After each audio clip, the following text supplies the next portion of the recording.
Hey guys, I'm Tony Mattiaco, and I am going to be presenting on Economics Extra. So let's go ahead and get started. Just let me share the screen here first. Okay, so I wanted to start out with how did we get here? Or sorry, where did we start out, and then how did we get to where we are now? Wanted to start talking about hunter-gatherers. I know this is pretty basic, but it kind of does bring into perspective in the end. So hunter-gatherers are societies true to their astounding descriptive name, cultures in which human beings obtain their food by hunting, fishing, scavenging, and gathering wild plants and other edibles. For hunter-gatherers, their economies were mainly based around food for food. And the reason is because there was really no specialty, because we hadn't really found use or discovered how helpful metals would be, like when you melt them down and you can create swords and all this other type of stuff. So it was mainly food for food. Hey, you got some berries? I have a fish, let's trade. Or hey, you got some other sort of meat? I got this plant, let's trade. Uh, they were really dominated by fishing. Fish was like the most it was the most consumed good in hunter-gatherer societies because it was relatively safe compared to hunting a lot of other animals like woolly mammoths or saber-toothed tigers. You know, it's pretty obvious. Like if you were to ask someone, hey, do you want to go fishing, like net fishing out for the day, or would you rather go hunt a woolly mammoth? Like if I was a hunter-gatherer, I would rather go fishing all day, you know? So it's pretty safe. So these societies are mainly built around bodies of water for that reason.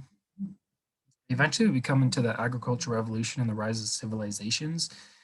We see an importance in growing grains and having livestock and making sure that we're still around bodies of water for another reason I'll explain later. You know, we're no longer foraging. We're not burning off all the calories that we just found that day. So we're able to sit down and to civilize and to build cities. And Mesopotamia was one of the earliest civilizations. It's located in this area, the Fertile Crescent between Iraq, Iran, Syria, and they were so successful here. Their economy was so successful because soil was fertile, which means they had lots of grain for themselves and for livestock. And there were also other civilizations on the rise. Now, before we go on, I just wanted to mention that Aristotle, he was actually one of the early thinkers of economics. Yes, we have been thinking about economics for a very long time. Okay, back to early civilizations. This is when Mesopotamia, ancient Egypt, Greece, China, Indus Valley civilization, they start to develop. And if you'll notice, they're around bodies of water. Oh, where'd my mouse go? Okay, around bodies of water. It's a lot easier to travel when water is pushing you than having to cross a desert with a camel. Because think of it, when you're crossing a desert, you have to carry everything with you. What you're gonna eat, what the camel's gonna eat, your supplies, everything. So it's much easier for the water to do the work for you in these regions right here. Like I mentioned earlier, there's a lot of fertile soil in these areas. There's an abundance of water because they figured out how to irrigate their crops.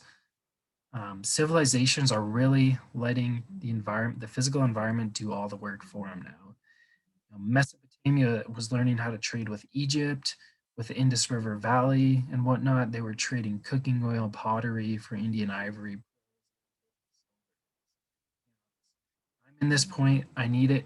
So, okay, let's say I live in the Indus River Valley and I need something from Egypt. Okay, well, maybe I only have to travel halfway to Mesopotamia because someone has already like traded it up to Mesopotamia at that halfway point, and so I just go there and come back. So this is when we see trade start to play a really big role in our economies.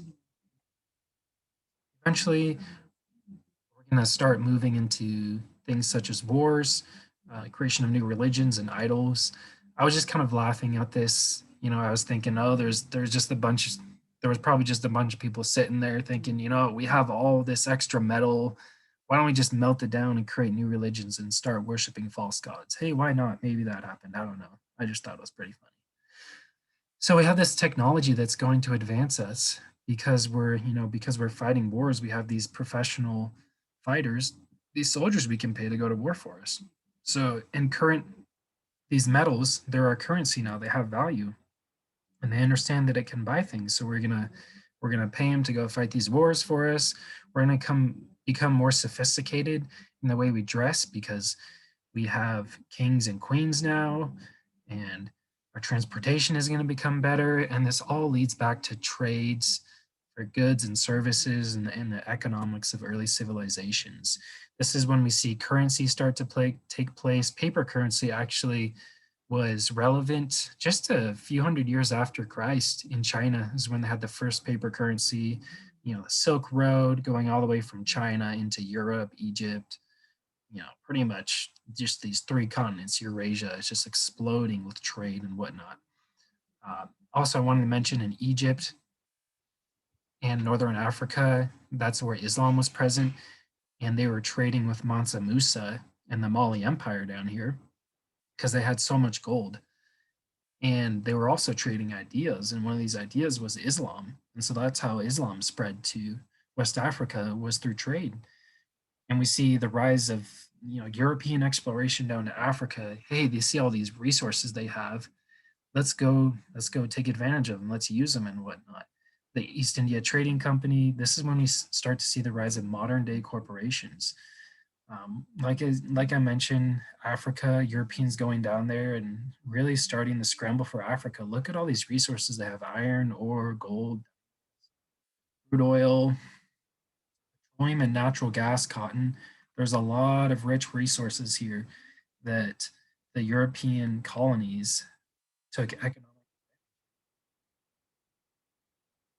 So we see that these ideas of religion are starting to become globalized.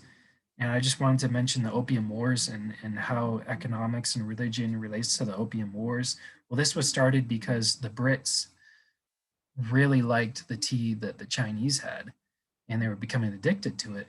But they were running out of their money in their Federal Reserve because everyone was using the currency to go buy Chinese tea. And the Brits were like, crap, we need to get our money back because we're going to pretty much go bankrupt. So what they did is they started the Opium Wars by selling opium, which was illegal in China, to Chinese who would buy it, and which was also very addictive. And the Chinese said, hey, stop that. And the Brits said, no, you can't make us. And so they went to war over it.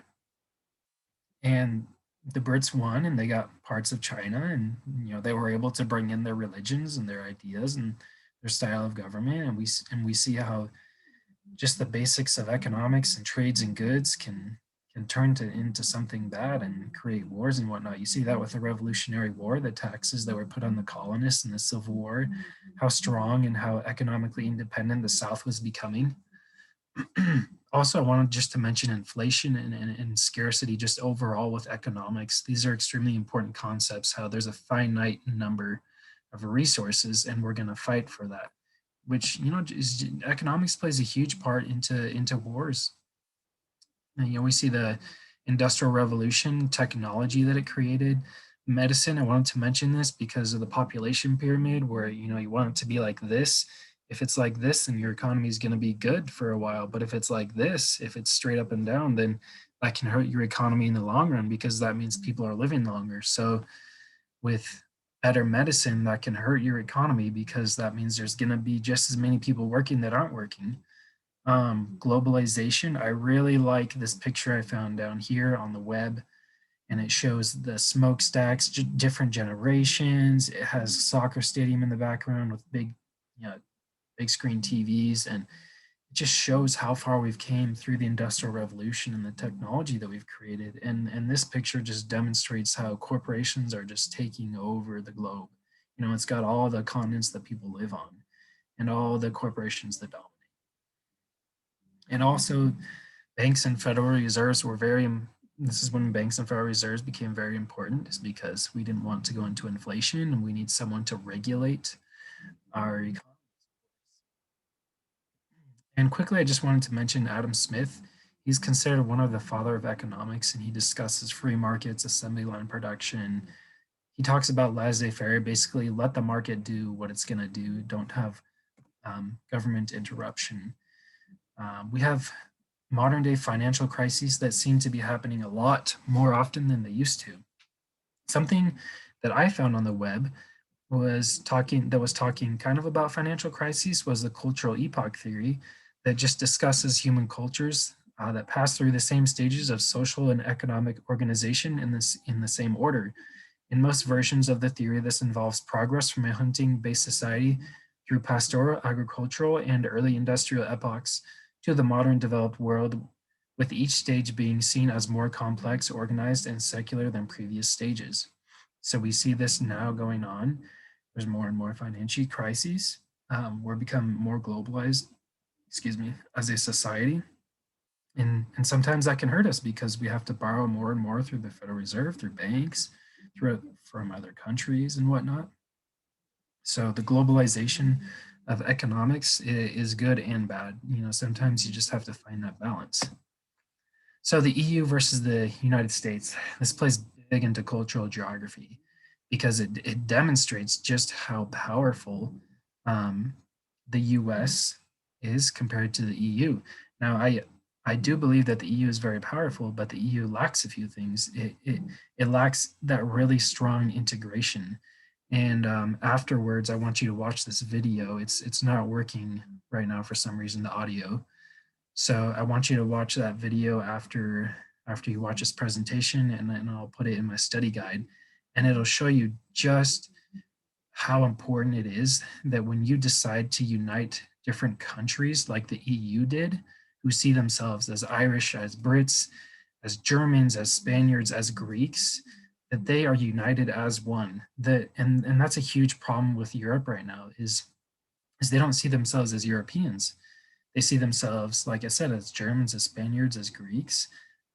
So that creates a lot of problems as far as economics go because they're not willing to spend money for other nations as much as they are for their own. Would you rather, if you're German, would you rather buy from a poor German or from a poor Greek? Well, geographically, you'd rather buy from a poor German because they live right next to you, and Greece is also isolated from the rest of the. It was isolated from the rest of the EU, which kind of caused the financial crisis that it went through. While meanwhile in the U.S., we will help out the poorer states. We're willing to give more money through like Social Security, through welfare and whatnot. We're willing to share because we see ourselves as Americans, and Europeans just don't see that yet. Also wanted to mention India, and just to me, it's so fascinating how India and their population just seems to be one of their greatest economic strengths. For example, when you call customer service, there's a very high percentage that it's going to be someone from India. And I wonder how much that's going to affect their economy in the future, if it's going to help them, if it's going to hurt them. China, for example, manufacturing, they're really big into that. The USA technologies such as Silicon Valley. I think that these three countries are going to dominate the economies for I don't know how long, but for I'd say the next 50 to 100 years. And I would be interested in wondering what you guys think. Obviously, you can't tell me, or just kind of thinking like, what other countries are going to benefit in the future? What other countries are on the rise and whatnot? So to bring this back to the LDS correlation, I was just thinking of history and time and how, one of God's laws is paying tithing and the law of consecration, and just picturing Zion and how one day we will all be sharing everything we have. So yeah, that was my presentation. Thanks for watching. Hope you enjoyed it.